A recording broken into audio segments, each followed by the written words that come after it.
Hello there and welcome. This is Mikhail or Michael speaking, and as always, I want to say thank you all who decided to support me financially, be it through Patreon, PayPal, or Super Thanks. I really appreciate your help, so thank you friends and have a blessed day. Today's video I will start with the situation on the Donetsk front line in between Marinka and Krasnogorovka.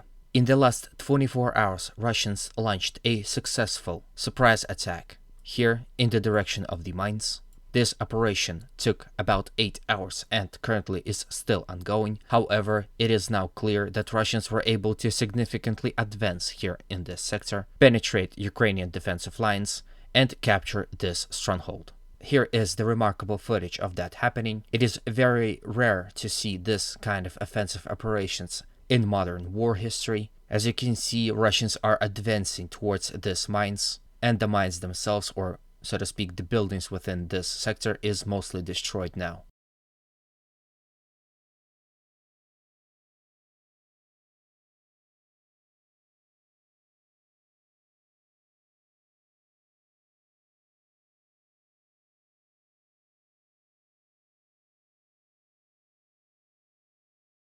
So as a result of these operations, Russians captured about this much territory in this sector.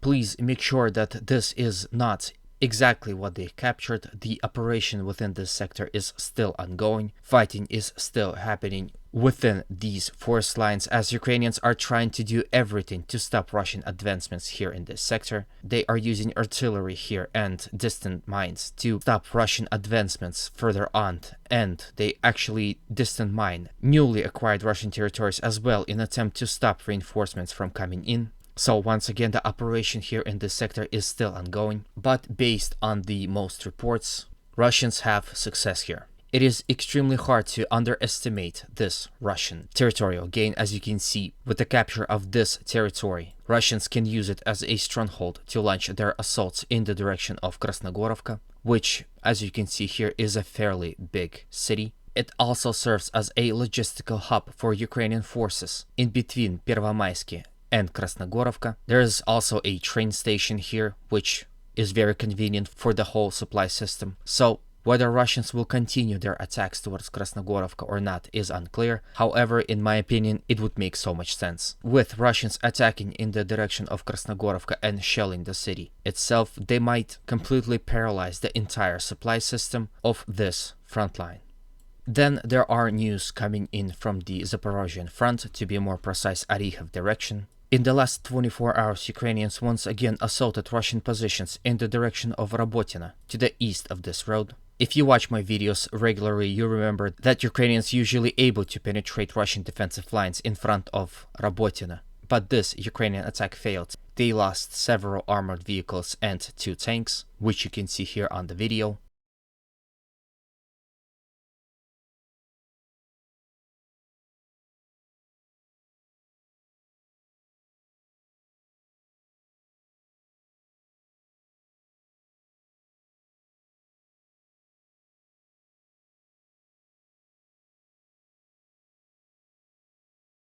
After the armor was lost and destroyed, infantry scattered across these forest lines and the attack completely failed. Generally, this is what's happening across the entire Zaporizhian front. As soon as Ukrainians are trying to advance with their armor, they are being completely annihilated by Russian artillery and attack helicopters. Then quickly, let's visit Pyatikhatki Lapkovo sector. There were reports that Ukrainians were able to capture this forest here, which will allow them to establish more strong control over Pyatikhatki settlement, and of course after this once again attack in the general direction of settlement of Zherebyanki and Lugove.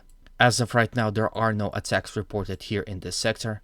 Then from here, let's quickly visit Vremivka tactical bridgehead. First, let's touch on the situation near Staromayorsky. It would seem that Ukrainians are continuously smashing across Russian defensive lines in front of the settlement, and it would seem that one attack after another is actually doing its work, as Russians are once again forced to step back and leave part of the settlement to Ukrainian forces. At least few Russian sources report that Ukrainians were able to establish defensive positions within the first houses of of this settlement, and the fighting for Staromayorsky as of right now is ongoing. Despite that, Ukrainian attacks in the direction of Urozhaine in support of Ukrainian attacks in the direction of Staromayorsky as of right now were unsuccessful, and Russians held their positions in Urozhaine. Then there is also a situation near Priyutne. Ukrainians were also assaulting here from Livadna, Novodarivka and Rivnopol. If we go to a pro-Ukrainian map, we can see that they were quite generous in giving Russians territories northeast of Priyutne, which as you can see forms a ledge or a bridgehead. With this, Ukrainian attacks here in this sector across this open fields and along these forest lines are mostly unsuccessful, as Russians have no problem spotting them and, if needs be, counter-attacking them in a pincer maneuver style. So I'm sure if we are to expect Ukrainians to advance towards Priyutne, it would probably come from Rivnopol direction in attempt to get rid of these Russian positions, or from settlement of Livadne in attempt to bypass this entire sector and enter Priyutne directly without crossing river and dealing with the difficulties that come with it. Then from here let's move to the Liman front line and discuss the situation here as well. Yesterday I reported of Russian success here in between Novovodyane and Karmazinikivka, where Russians successfully crossed Zherebets River and established a bridgehead. As you can see, a pro-Ukrainian map here also depicted that as well. So this was the situation of yesterday, and this is the situation of today. The fighting here in this sector continues. Russians are assaulting Ukrainian positions here near the settlement of Novovasilevsky. More and more sources are claiming that this settlement is under Russian control. Russians are also continued fighting here in the recently established bridgehead, as well as continued assaulting Ukrainian positions in the general direction of Zarichne and Torske. Generally, we can see Russians became very, very active here on this front line. And there's an interesting piece of news that I wish to share with you. Here you can see post by Kiev Independent that claims that Russians were able to concentrate around 100,000 personnel and 900 tanks here in this sector. I am sensing a bit of a panic here. If you remember, again, in the last 2 weeks, Russians were very active here in this sector, as they successfully assaulted Ukrainian positions within Serebryansky forest, near Dibrova, in the direction of Torske, as well as here and here. This is generally where the most fighting is happening, and this really looks like where new Russian offensive. These brigades and regiments are located here near Kreminna, so I'm sure we are to expect main attack in the general direction of Liman, several secondary attacks in attempt to reach this river right here, and perhaps we are to expect some attacks in the direction of Kupiansk, especially now that there are reports that Russians were able to advance here up to 2 kilometers. But as of right now, fighting continues within outskirts of Torske settlement.